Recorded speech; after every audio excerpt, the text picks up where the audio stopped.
tal? Bienvenido nuevamente a Línea Médica. Yo soy el doctor Jorge Tapia y bueno, vamos a platicar hoy todo sobre las infecciones de transmisión sexual. ¿A qué se refiere esto? ¿Usted ha escuchado sobre enfermedades de transmisión sexual? ¿Cómo es esto? ¿Cómo se transmiten? Quédese con nosotros. Acompáñame a ver este reportaje. Las infecciones de transmisión sexual, también conocidas como enfermedades de transmisión sexual y antes como enfermedades venéreas, son un conjunto de afecciones clínicas infectocontagiosas que se transmiten de persona a persona por medio del contacto sexual que se produce casi exclusivamente durante las relaciones sexuales, incluido el sexo vaginal, el sexo anal y el sexo oral. Sin embargo, pueden transmitirse también por uso de jeringas contaminadas o por el contacto con la sangre, y algunas de ellas pueden transmitirse durante el embarazo o el parto, desde la madre al hijo. La mayor parte de las enfermedades de transmisión sexual son causadas por dos tipos de gérmenes, bacterias y virus, pero algunas también son causadas por hongos y protozoarios. La mayoría de las ETS afectan tanto a hombres como a mujeres, pero en muchos de los casos, los problemas de salud que provocan pueden ser más graves con las mujeres. Existen más de 20 tipos de ETS, que incluyen clamidia, gonorrea, herpes genital, VIH, SIDA, VPH, sífilis y tricomoniasis. Para prevenir las ETS es fundamental conocer su existencia, los medios de transmisión, optar por una conducta sexual segura, ya sea abstenerse del contacto sexual, tener pareja única o practicar el sexo seguro, y acudir precozmente a la atención sanitaria.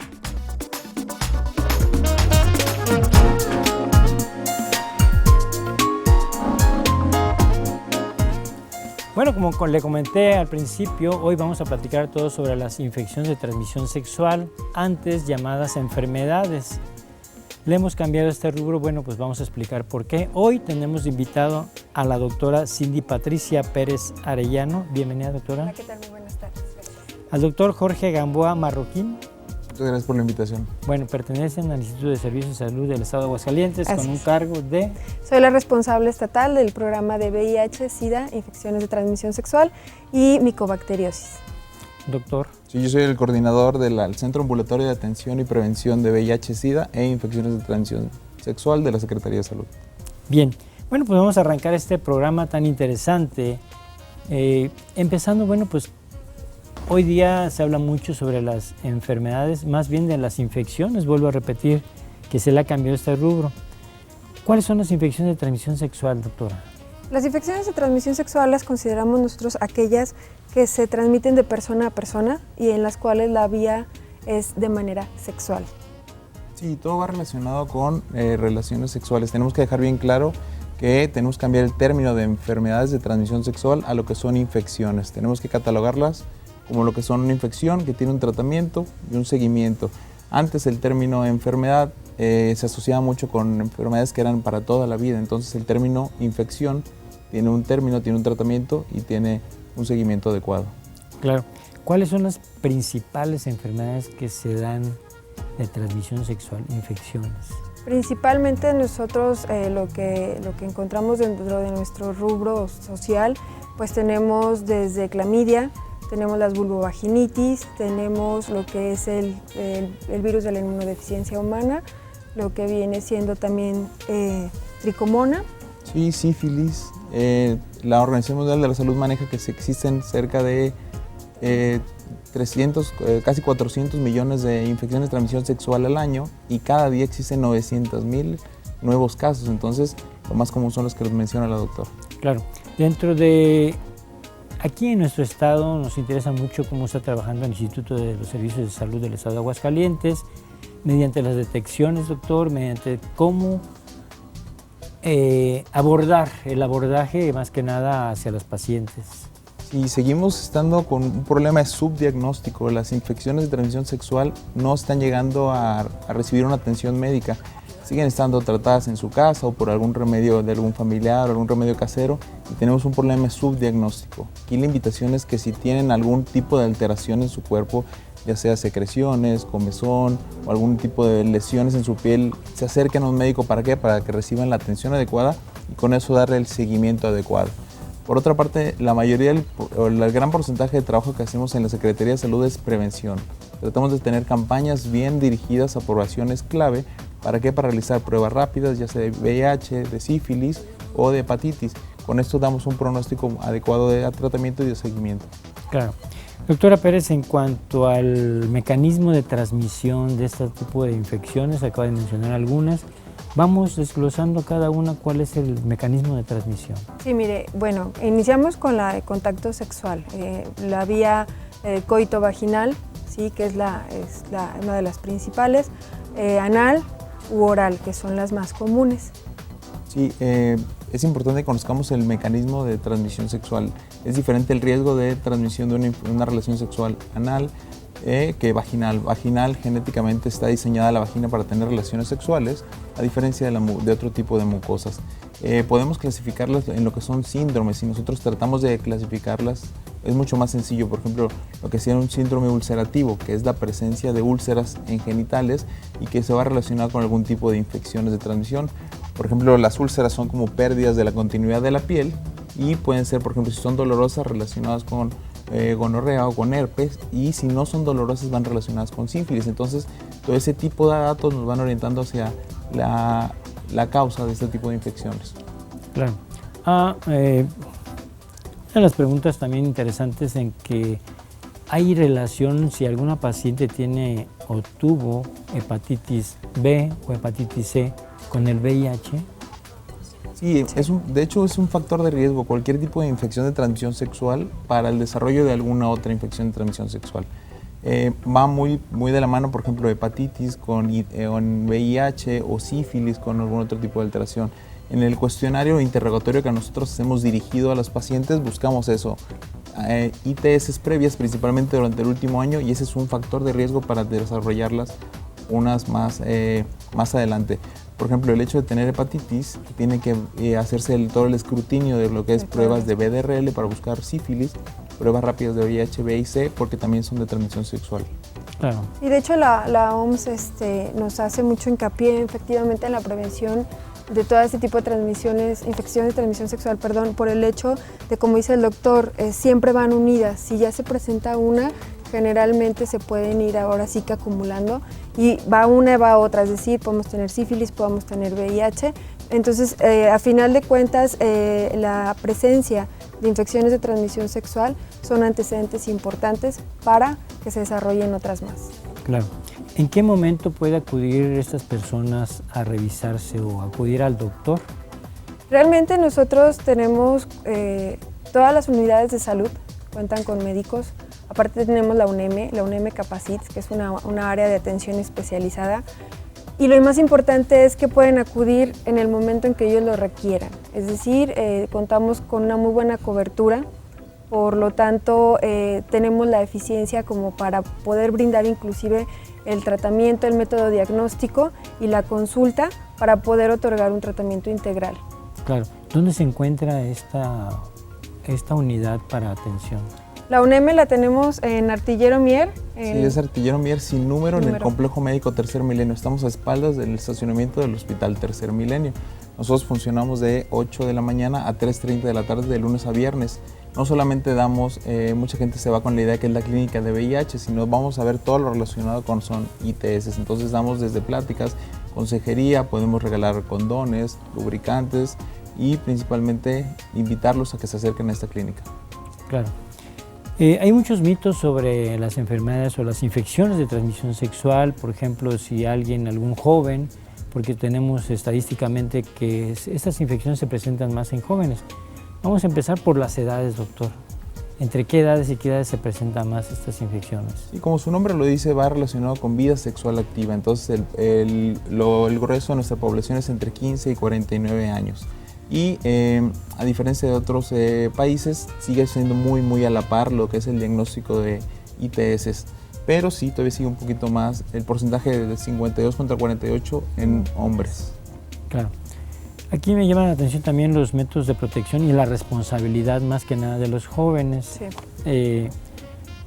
Decirle o darles el mensaje en estos momentos, ¿cuál es la prevención, doctora? ¿Qué deben hacer? Miren, nosotros estamos trabajando mucho en conjunto también con otro programa que es Adolescencia. Sí. Al igual que con educación hemos empezado también a trabajar mucho para poder ofertarles la mejor información y poderlos canalizar, es lo primero. Si tienen muchas dudas, luego se van ahora sí que a buscar fuentes de información que tal vez los hagan caer en más dudas, como viene siendo el internet muchas veces, o el amigo del amigo, que es el que me dice qué hago. Y aquí lo que tratamos de hacer es capacitar tanto a los adultos que están cerca de ellos, como a ellos mismos como jóvenes. Es una estrategia que se ha buscado principalmente por lo que comenta el doctor, el grupo de edad, que desde la edad que se está empezando ya a ver este tipo de infecciones. Entonces buscamos mucho la interacción a través de pláticas, de foros, a través de juegos, para que ellos sean conscientes y ahora sí que puedan absorber toda la información y que a final de cuentas esto no es incitar, esto es informar. Creo que siempre lo hemos pensado, que la información hace fuerte y nos educa, y eso nos hace más responsables de las decisiones que tomemos. Claro. Bueno, estamos platicando todo sobre las infecciones de transmisión sexual. Continúe con nosotros, vamos a la pausa y regresamos en un momento más.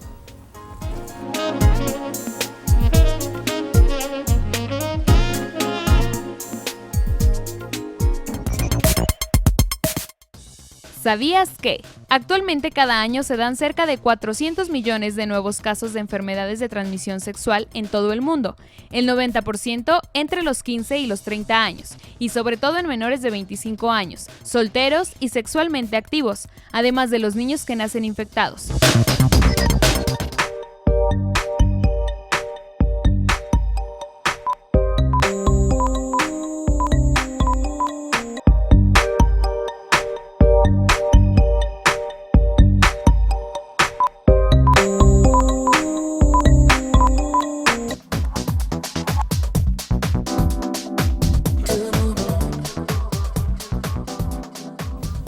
Estamos de regreso y estamos platicando pues todo sobre la infección de transmisión sexual. Como habíamos comentado, no es enfermedad, no queremos catalogar a aquel paciente que dice o tener una enfermedad por alguna relación sexual. Es una infección simplemente. Hay curación, hay atención más que nada por los servicios de salud del estado de Aguascalientes. Y bueno, estamos dando todos los datos y todos los pormenores para que usted prevenga una infección. Doctor, hablando sobre la sífilis, que también es un problema y que también acarrea problemas con la paciente o con la mujer embarazada, con el neonato, con el bebé. Platíquenos todo al respecto.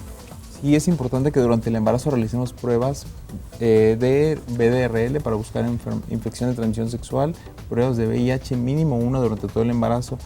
Y es muy triste conocer que, por ejemplo, infecciones de tratamiento muy sencillo como la sífilis causan el 15% de muertes intrauterinas y el 40% en recién nacidos. Entonces casi la mitad de la mortalidad de los bebés está relacionada con sífilis. Entonces es importante que las señoras conozcan que se les van a hacer algunas pruebas durante el embarazo y son por el bienestar tanto de la madre como del bebé.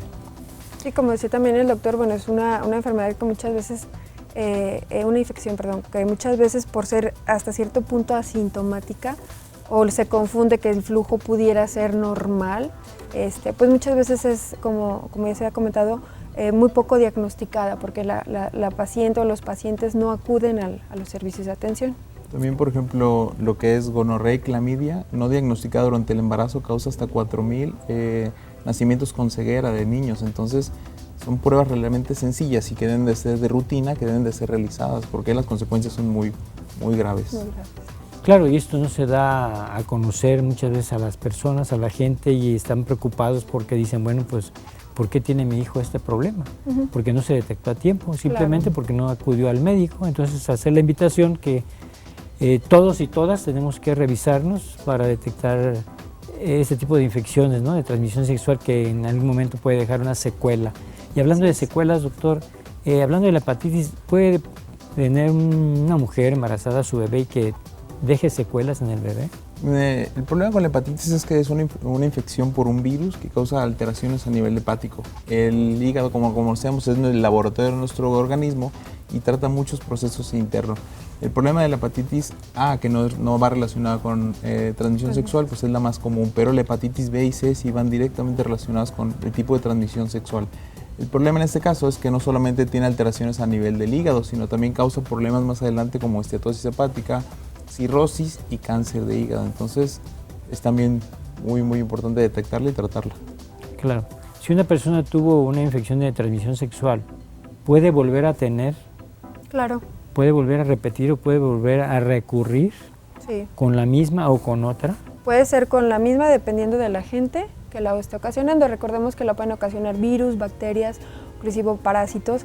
Entonces, dependiendo de la gente que la esté originando, pudiera volverse a dar la misma o inclusive otra más.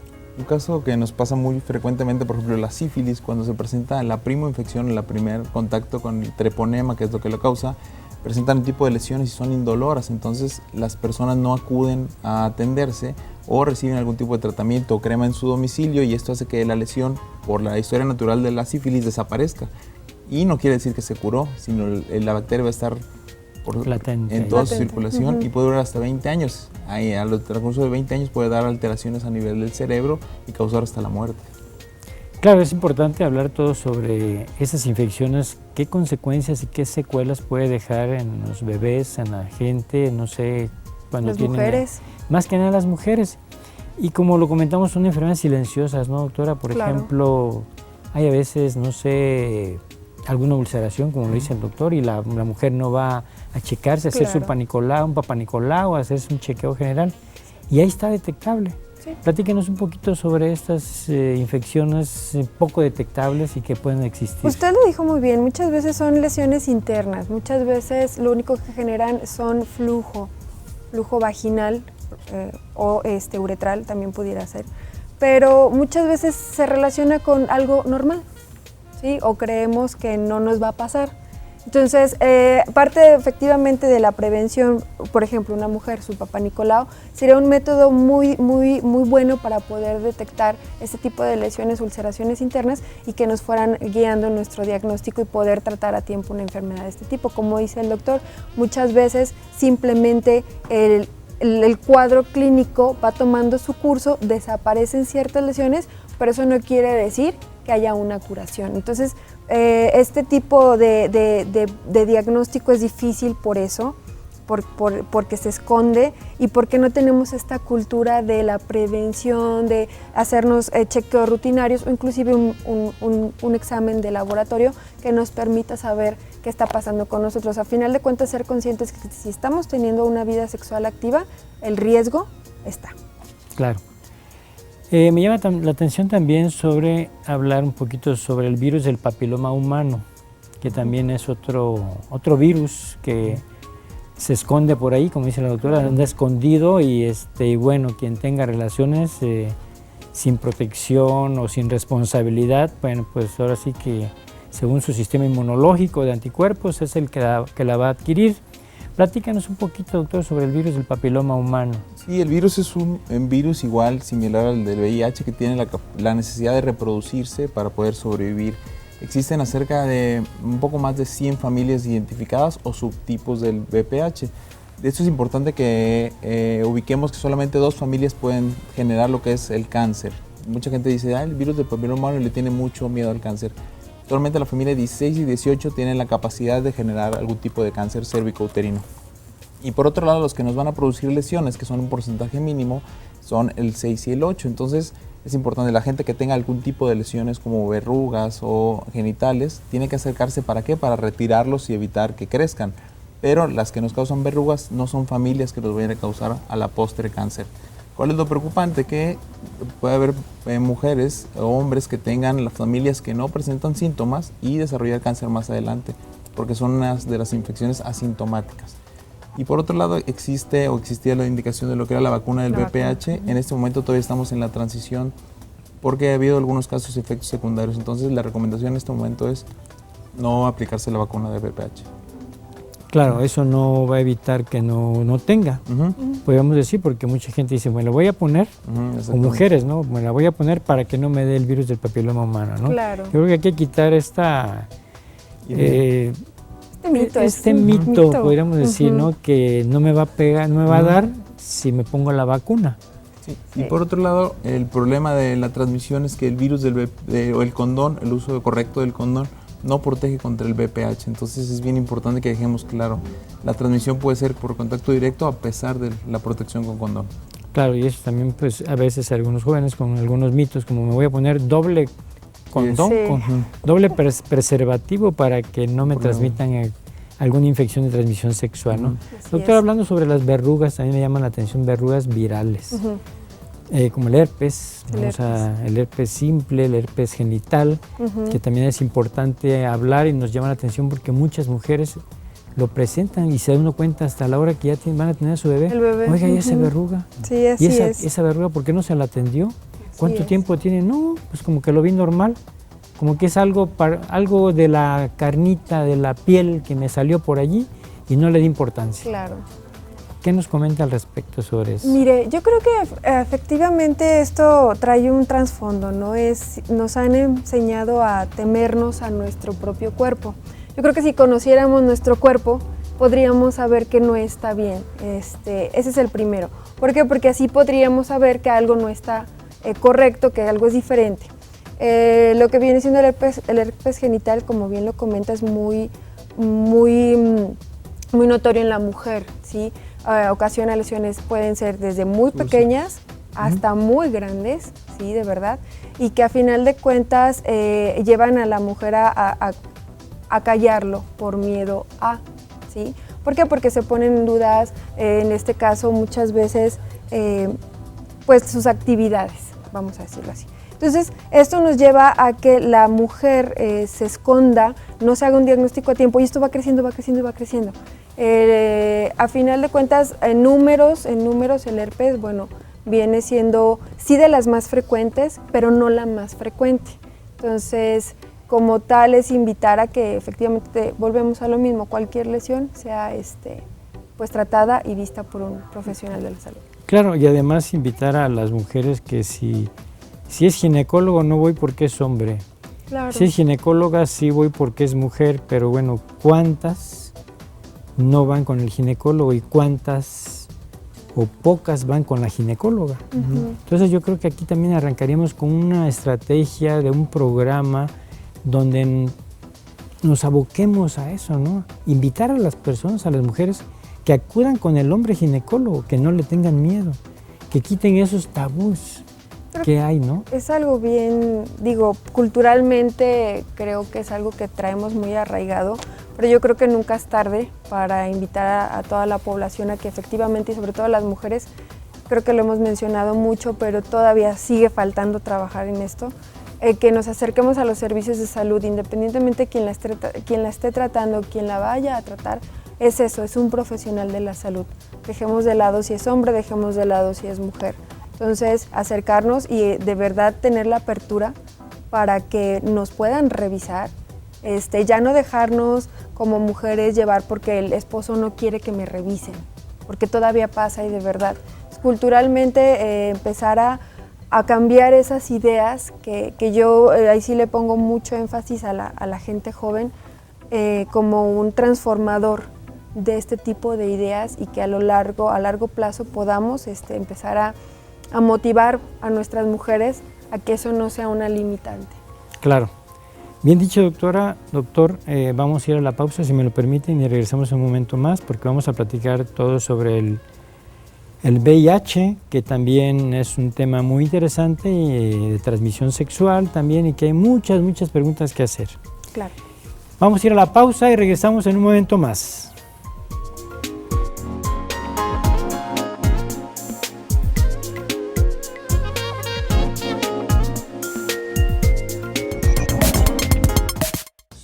¿Sabías que? Las pruebas para diagnóstico de ETS pueden aplicarse para buscar una sola de estas enfermedades o bien incluir varias pruebas individuales para una amplia gama de ellas, entre ellas las pruebas para sífilis, gonorrea, clamidia, hepatitis y las pruebas de VIH.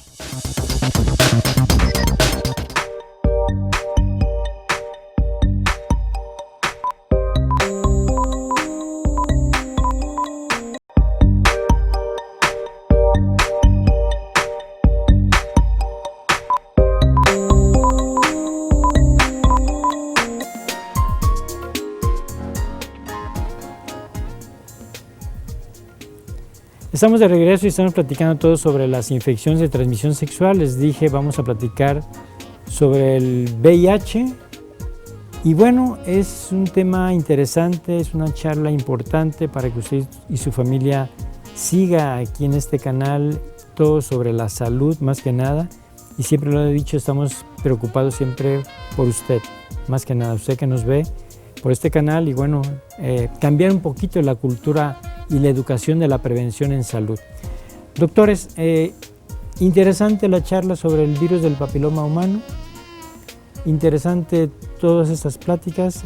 VIH, mucha gente, VIH, VIH, siglas, virus, inmunodeficiencia humana. Así es. ¿Sí? Este virus, ¿dónde lo encontramos? ¿Por qué aparece? ¿Desde cuándo aparece? ¿Qué hace? ¿Qué nos hace? ¿Y qué destrozos hace en el cuerpo humano?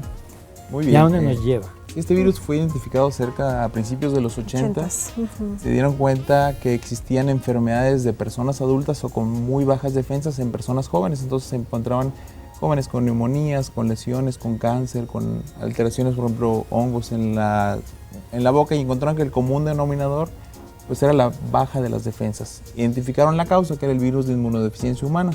El primer caso, el caso cero, fue un aeromozo que viajaba entre Sudáfrica y Montreal, y al estudiarlo se dieron cuenta que existía la presencia de este virus.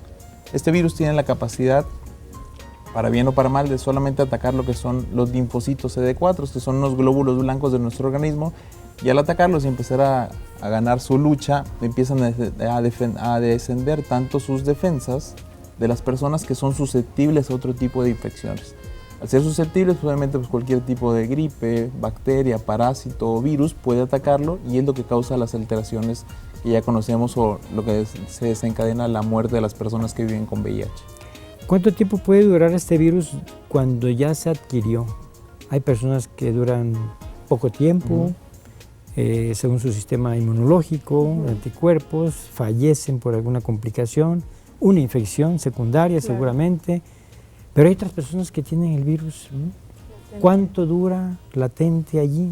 Sí, existen tres tipos de personas que viven con el virus, lo que llamamos progresores rápidos, que en un transcurso de 2 años pueden presentar sus defensas tan bajas y algún tipo de alteración.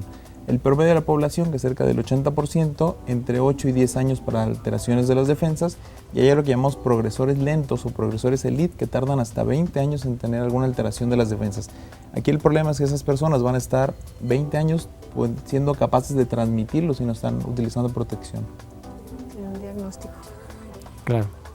El modo de transmisión, porque también aquí hay muchos mitos. ¿Cómo se transmite? Si fue por algo que agarré, si porque fui al baño, si porque fui a la alberca.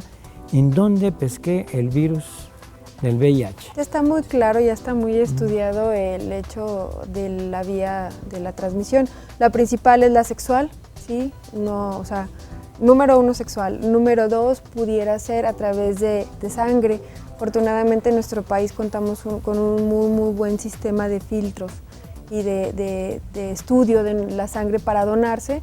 Por lo tanto, este ya es un medio de transmisión que va descendiendo, ¿no? Que inclusive en nuestro caso se trabaja con sangre segura.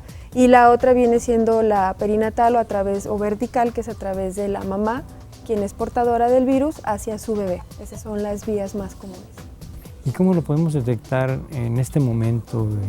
Si la doctora dice, bueno, pues esta señora está embarazada y trae el virus trae el VIH, y mi hijo, ¿qué va a pasar? ¿Lo tendrá? ¿No lo tendrá? ¿Se lo voy a transmitir? ¿Qué va a pasar con él? Sí, existen solamente 3 sustancias que pueden contener el virus, lo que son la leche materna, la sangre o los líquidos sexuales. Si partimos de este principio que solamente estas 3 sustancias pueden desencadenarlo, pues podemos descartar todo lo que es besos, abrazos, compartir cubiertos, asistir a hospitales, todo lo relacionado que seguía siendo un tabú. Y por otro lado tenemos pruebas muy sencillas, que son la prueba rápida de VIH. En esa prueba es un simple piquete en su dedo como el de la glucosa, y en un transcurso de 8 a 10 minutos podemos saber si existen anticuerpos contra el VIH en la circulación. el cuerpo humano genera este tipo de anticuerpos contra todas las sustancias ajenas a nuestro cuerpo, sean bacterias, parásitos, virus. Y en este caso tarda 3 meses en desarrollar esos anticuerpos que podemos identificarlos. Es una sencilla prueba que la tenemos al alcance en todas las unidades de nivel y que se tiene que ofertar principalmente a personas en riesgo o a mujeres embarazadas. Y en relación a la mujer embarazada, tiene o no tiene su bebé, toda mujer embarazada, aún con diagnóstico ya de VIH, tiene ahora sí que sus derechos reproductivos, pueden ser mamás, ¿sí? También quitar ese tabú.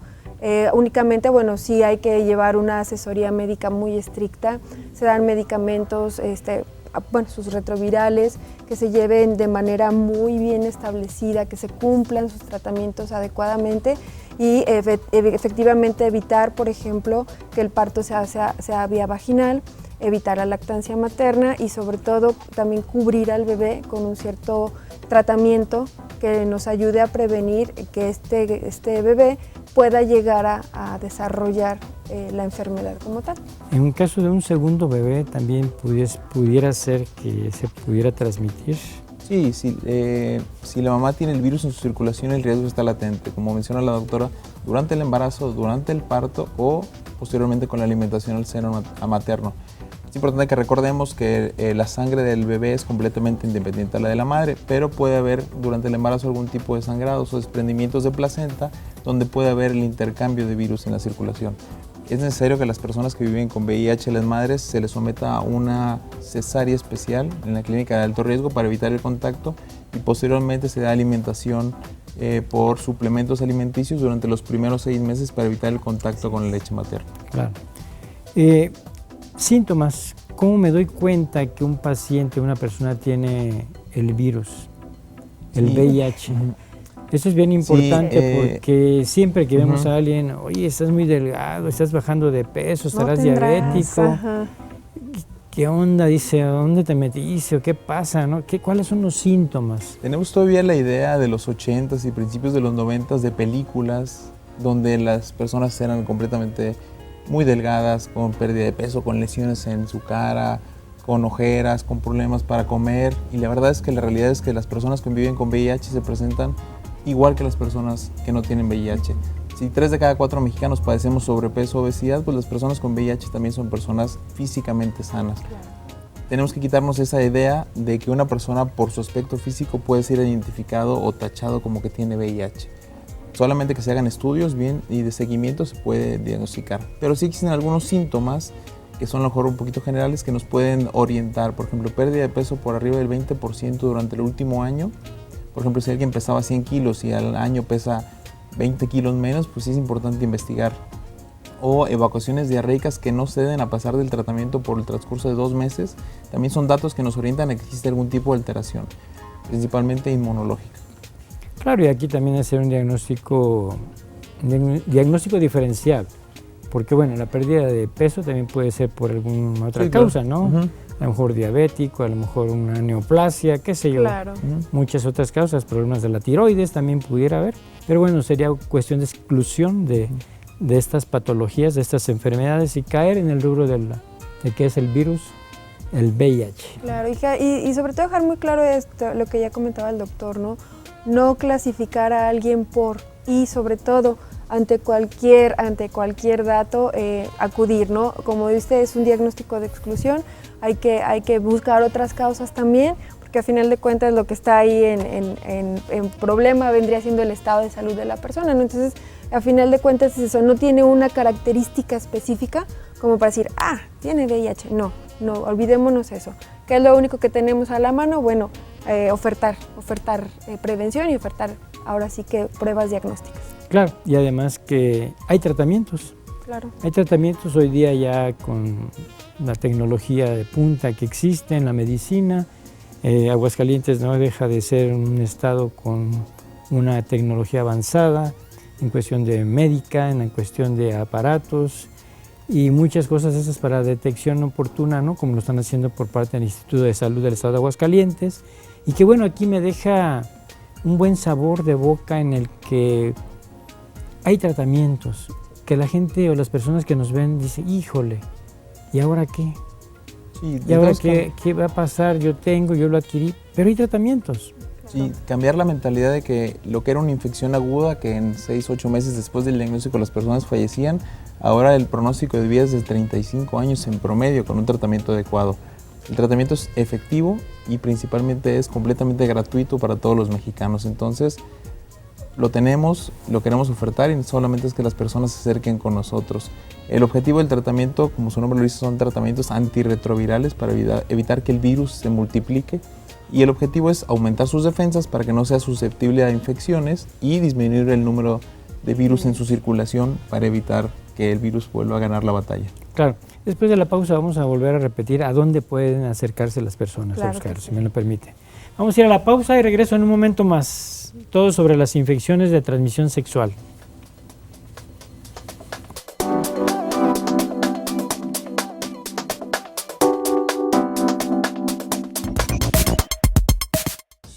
¿Sabías que las tasas de incidencia de las ETS siguen siendo altas en la mayor parte del mundo, a pesar de los avances de diagnóstico y terapéuticos que pueden rápidamente hacer que los pacientes con muchas ETS no se vuelvan contagiosos y curar la mayoría?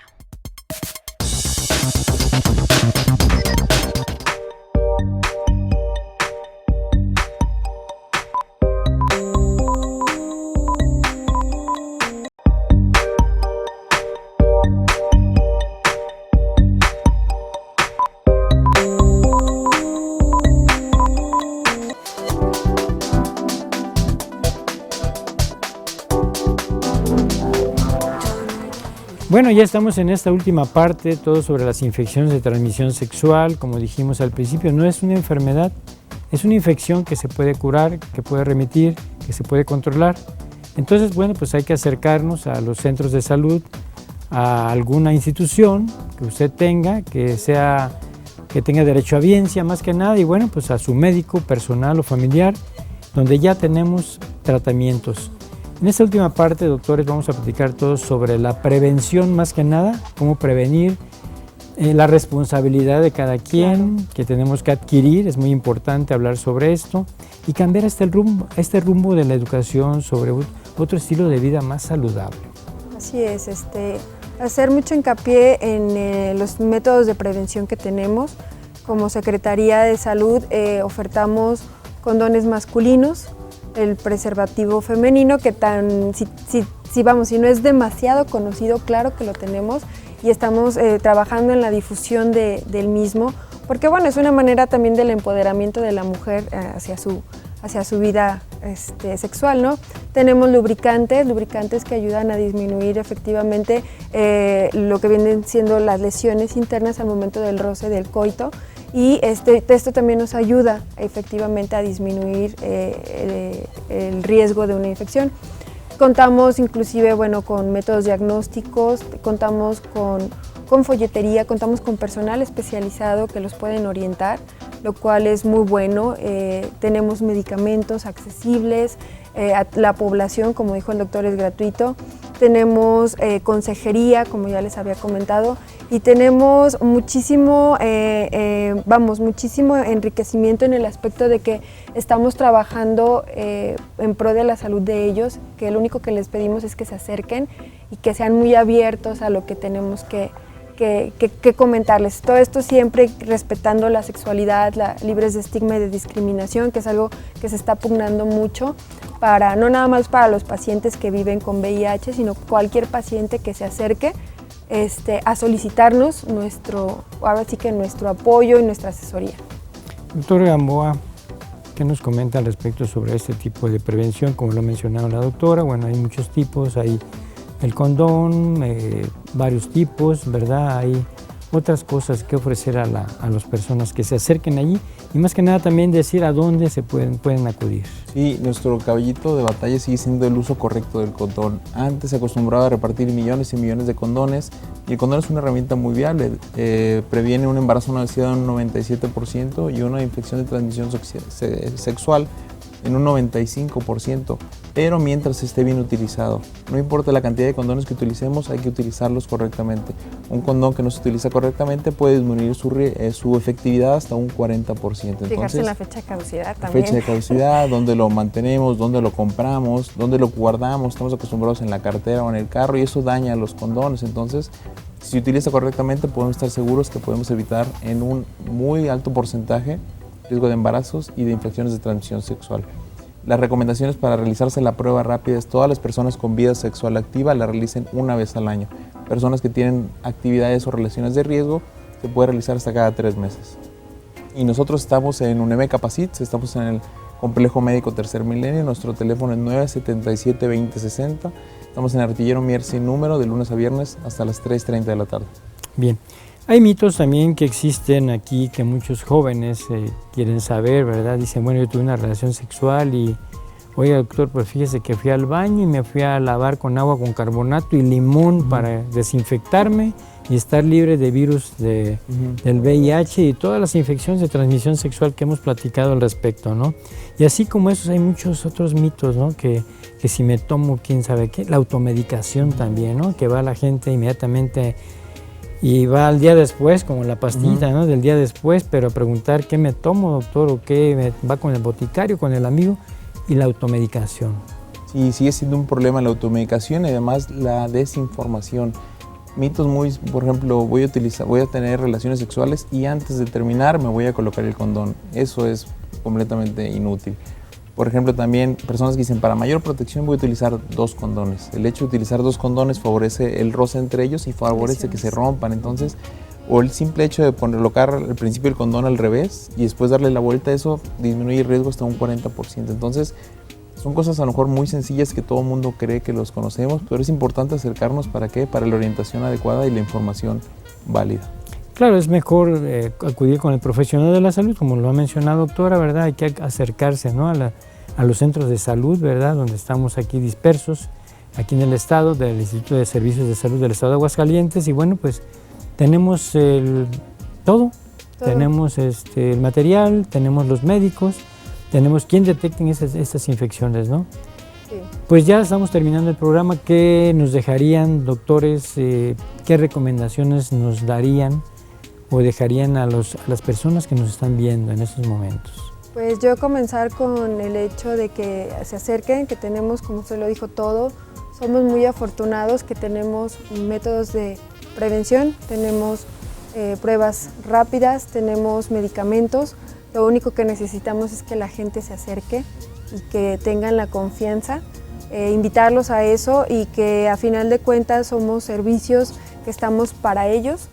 Y que vamos a ser siempre respetuosos, que no tengan miedo, que se acerquen, invitarlos simplemente a que acudan con nosotros y que nos cuidemos, que se puede vivir bien, podemos tener una sexualidad bien llevada, simplemente bien informados. Y con responsabilidad. Y con responsabilidad. Doctor, ¿qué nos dejaría aquí? ¿Qué mensaje sobre todo esto que estamos platicando? Hacer una conclusión general para nuestro teleauditorio. Nosotros mejor que nadie conocemos nuestro cuerpo y lo que es normal y lo que es anormal. Ante cualquier síntoma, flujo, comezón, algún tipo de lesiones, hay que acercarnos, no hay que evitarlo, no hay que autotratarnos, sino acudir a una persona. La mayoría de las infecciones de transmisión sexual tienen tratamientos muy sencillos, hasta de dosis de una sola dosis. Entonces, con esto vamos a evitar complicaciones. Las mujeres, por ejemplo, a veces se acercan con el ginecólogo por problemas de infertilidad y muchas veces va relacionado con infecciones como gonorrea o clamidia. Entonces, tratamientos muy sencillos y muy cortos nos van a dar un beneficio muy real para evitar complicaciones posteriores. Claro, entonces pues hacer esa atenta invitación. Yo quiero volver a repetir, doctores, a dónde pueden acercarse las personas, a dónde pueden acudir. Sí, nuestro teléfono es 977-2060, somos UNEM Capacits, es conocido como Clínica de VIH e Infecciones de Transmisión Sexual. Estamos en el Complejo Tercer Milenio. Cualquier duda, cualquier pregunta, pues estamos a sus órdenes para prácticas, consejería, para regalarles condones, lubricantes. Y estamos abiertos a este tipo de invitaciones siempre. Y todos los centros de salud dentro de la Secretaría de Salud también cuentan con los insumos y también con el tratamiento y la referencia hacia la UNEM. Bien, gracias doctora Cindy Patricia Pérez. Gracias, Como siempre, doctor. un gusto Igualmente. tenerla aquí. Nuevamente, doctor Jorge Gamboa Marroquín, gracias por Gracias. haber estado aquí con nosotros y esperamos que no sea esta la última plática, que tengamos más charlas para concientizar a nuestra población Así es. que está, pero bueno, muy desinformada, pero a través de esto vamos a informar mucho más. Claro que sí. Yo me despido, soy el doctor Jorge Tapia, los espero el próximo sábado aquí por Aguascalientes TV, Línea Médica. Cuídese mucho, cuídese con protección.